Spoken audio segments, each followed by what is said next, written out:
મારી સાથે મંચસ્થ ઉપસ્થિત અને આજની દાહોદની ક્રાંતિકારી ભૂમિમાં જેમણે આપણને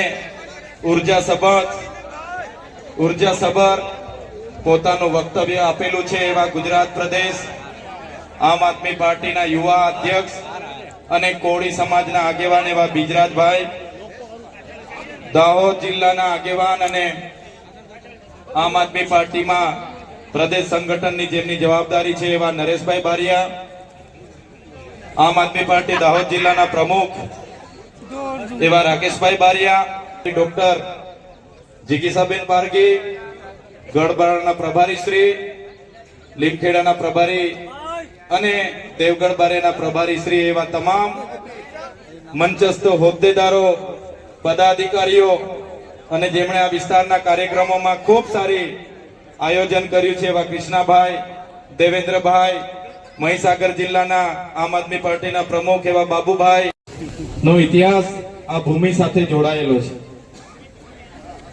ત્યારે આગળ નરેશભાઈએ કીધું, આગળના ઘણા આગેવાનોએ જણાવ્યું કે ભાજપના કેટલાક નેતાઓ આ કાર્યક્રમમાં આવા જેટલા પણ લોકો હતા એમને દબાવવાનું કામ કરે છે. સાથે આમ આદમી પાર્ટીના કેટલાક નેતાઓને પણ ધમકીઓ મળે છે. આગળના કાર્યક્રમોમાં પણ એમણે કીધું કે અમારા સરપંચોને પણ કેટલાક લોકો ચેલેન્જ કરે છે. ત્યાંના અમારા સરપંચ બંટીભાઈ, રાજેશભાઈ, ચેરમેન વિજયભાઈ એમને પણ અવારનવાર દબાવવાની વાત કરે છે. ત્યારે એવા ભાજપના ભ્રષ્ટ નેતાને કહેજો કે ચૈતર વસાવા દાહોદમાં આવેલા અને એવું કહી ગયા છે કે આ કોઈ આદિવાસી છે એટલે કે ગુલામ નથી, આ સ્વતંત્ર આદિવાસી છે. અને ચૈતર વસાવાએ કીધું છે કે ઓરિજિનલ આદિવાસી એટલે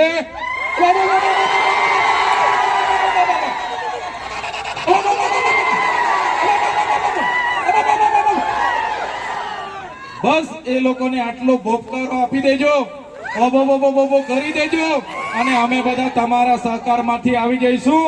આજુબાજુના આપણા આગેવાનો પણ એ ભ્રષ્ટ ભાજપના નેતાઓને ખુલ્લા પાડવા માટે આવી જશે. એમને તમે પૂછો, આપણા બધાના કામ હોય છે ત્યારે ધારાસભ્ય, એ સાંસદ સભ્ય આપણને મળતા નથી. થોડા દિવસો પહેલા, થોડા મહિનાઓ પહેલા અમૃત મહોત્સવના રથો લઈને ગામડે ગામડે નીકળી પડેલા. એ પછી ગૌરવ યાત્રાના રથ લઈને ગામડે ગામડે ફરતેલા. અને થોડા દિવસો પહેલા ગયા મહિનામાં વિકાસ મહોત્સવના રથ લઈને ગામડે ગામડે આવેલા. આવ્યા હતા કે નથી આવ્યા? આવેલા કે નથી આવ્યા?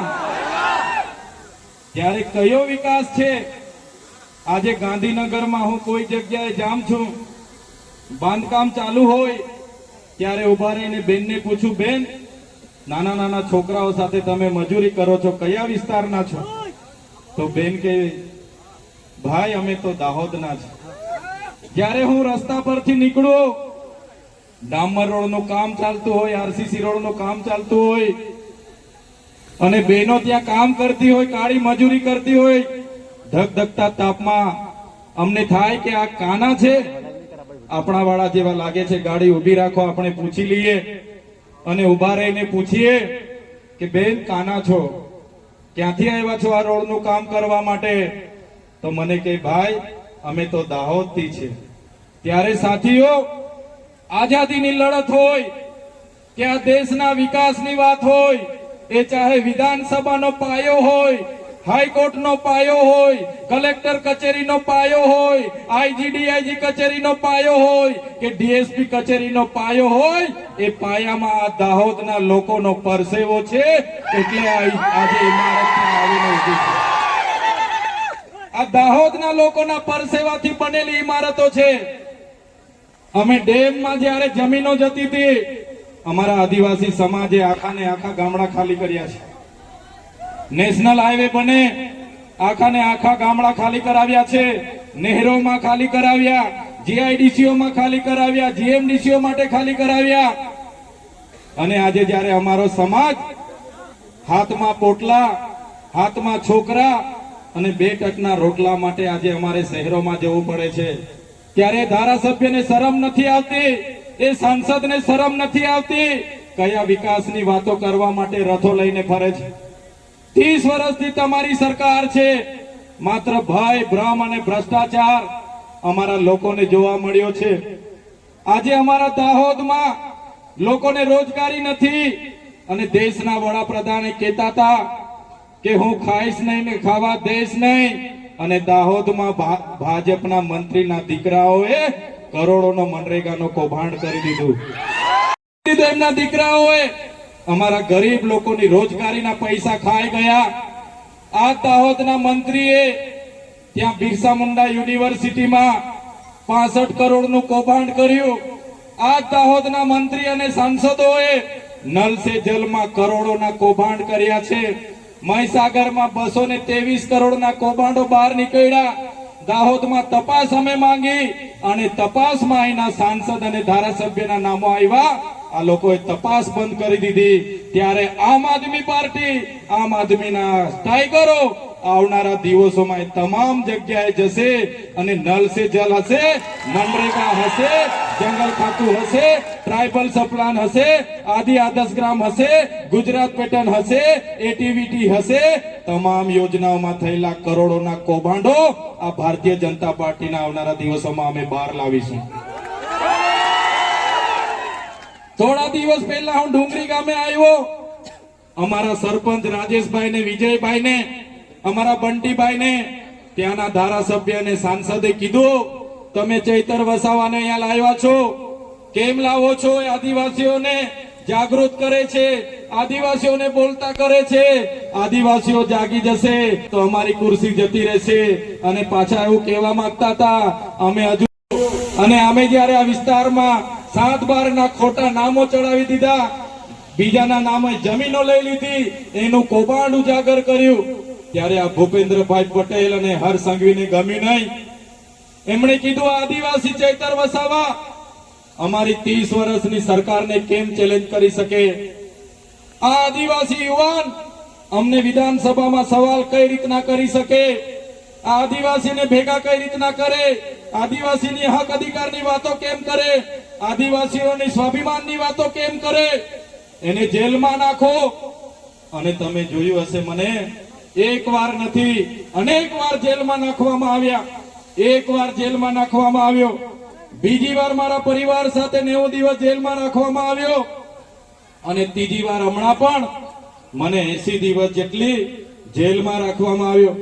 એક સામાન્ય બાબતમાં જ્યારે મામલતદાર ટેબલ પર જામીન આપી દે, છતાં આ લોકોએ મને સેશન કોર્ટમાં રજૂ કર્યો. મારા વકીલોને કોર્ટમાં આવવા નહીં દીધા.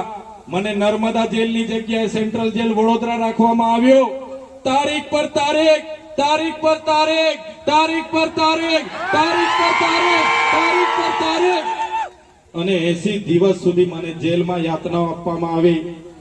ત્યારે એમણે કીધું, ચૈતરભાઈ હવે તમે અવાજ કરશો તો ફરી જેલમાં તમારે આવવું પડશે.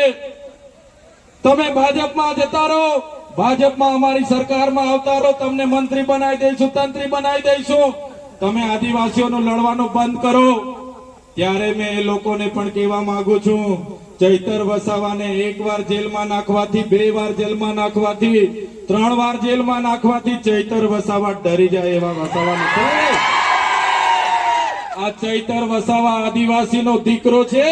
આદિવાસીનો ઇતિહાસ તમે જોઈ લેજો. ગોરા અંગ્રેજો સામે અમે નથી ઝૂક્યા, આ કાળા અંગ્રેજો સામે પણ અમે નથી ઝૂક્યા. 80 દિવસ સામાન્ય બાબતમાં મને રાખ્યો, ત્યાં એટલી યાતનાઓ આપી. મારો પરિવાર દુખી, મારા કાર્યકરો દુખી, મારા પાર્ટીના લોકો ચિંતા કરે. તમારી બધાની ચિંતા હશે, તમે બધા મારા માટે પ્રાર્થના કરતા હશો. એ લોકોનો ઈરાદો હતો કે ચૂંટણી પત્યા સિવાય નીકળવા નથી દેવાનો, છતાં તમારી પ્રાર્થના, તમારી દુઆ, મારી આગેવાનીમાં આમ આદમી પાર્ટીની વિચારધારા સાથે 5000 ભાજપ, કોંગ્રેસ અને બીટીપીના કાર્યકરો જોડાયા છે. અગાઉના દિવસોમાં પણ મારી આગેવાનીમાં 22000 થી પણ વધારે લોકો આમ આદમી પાર્ટીમાં જોડાયા છે. ત્યારે અમે આમ આદમી પાર્ટીમાં રહીને જે સારા લોકો, ચાહે કોંગ્રેસના હોય, ભાજપના હોય કે બીજી કોઈ પાર્ટીના હોય, એમને મંચ આપીને લડાવવા માંગીએ છીએ. તાલુકા, જિલ્લા, વિધાનસભામાં સારા લોકો લડે અને લોકોની સેવાની કામગીરી કરે, અમારો ધ્યેય છે. ત્યારે ચૈતર વસાવા ભાજપમાં જાય છે, ભાજપમાં જાય છે, એમ કરીને ભાજપના નેતાઓ જ અફવાઓ ફેલાવે છે અને ભાજપના નેતાઓ જ લોકોને ગેરમાર્ગે દોરે છે. ત્યારે ચંદ્રશેખર વસાવાએ અગાઉ પણ લાગણી કરી છે આમ આદમી પાર્ટીના અધિકારી પ્રદેશ પ્રમુખ જવાબદારી વિસ્તારના સંદર્ભે અને આવનારા દિવસોમાં આ વિસ્તારમાં આમ આદમી પાર્ટી દિશા સૂચન કરવાનું કામ અમારું છે. અમે કહી રહ્યા છીએ અમે ક્યારે ભારતીય જનતા પાર્ટીમાં જોડાવાના નથી. અમારા સાંસદ 35 વર્ષથી ભારતીય જનતા પાર્ટીમાં છે, 8 ટર્મથી સાંસદ છે, મંત્રી હતા ગુજરાતમાં, કેન્દ્રમાં મંત્રી હતા. એમના ગામનો રસ્તો પણ એમના સરકારમાં બન્યો નથી. તો અમારે ભાજપમાં જવીને શું કામ છે? અમારા લોકોનો અવાજ કોણ બનશે? એટલે અમે તો સ્વતંત્ર હવાલો લઈને ફરીએ છીએ. અમે સ્વતંત્ર લોકો છે અને લોકોનો અવાજ બનીએ છીએ. ત્યારે અમે લોકોનો અવાજ બનતા રહીશું. અમે ક્યારે ભારતીય જનતા પાર્ટીમાં જોડાવાના નથી. સાંસદ જસુ રાઠવાએ તમારા ઉપર આરોપ કર્યો છે કે ચેતર વસાવાએ એવા કયા તીર માર્યા છે કે તેમને મસીહા માનવામાં આવે? ચૈતર વસાવા ક્યારે પણ સ્ટેજ પરથી એવું નથી કહેતા કે મારે મસીહા બસિયા ક્યારે કોઈને બનવું નથી. બસ મારે તો આટલી નાની ઉંમરમાં અમારા લોકોએ આટલો બધો પ્રેમ આપ્યો, મને લાગણીસભર મારો કાર્યક્રમ થાય છે, પોતાના ખર્ચે મને બોલાવે છે, મારું ફૂલહારથી સ્વાગત કરે, સન્માન કરે છે. એ જ મારા માટે બહુ મોટી વાત છે. સાંસદને ખબર હોવી જોઈએ એમના નેતાઓ ભાજપમાં લઈ જવા માટે કેટલું બધું મારા પર દબાણ કરે છે, છતાં હું ભાજપમાં નથી જતો. અને એમણે તો એટલે સુધી અમને ઓફરો કરી કે ભાઈ મંત્રી બનાવીશું, મંત્રી બની જઈશું, બંગલાઓ થઈ જશે, પૈસાઓ થઈ જશે, ગાડી ઘોડા થઈ જશે, પણ અમારા સમાજનો અવાજ કોણ બનશે?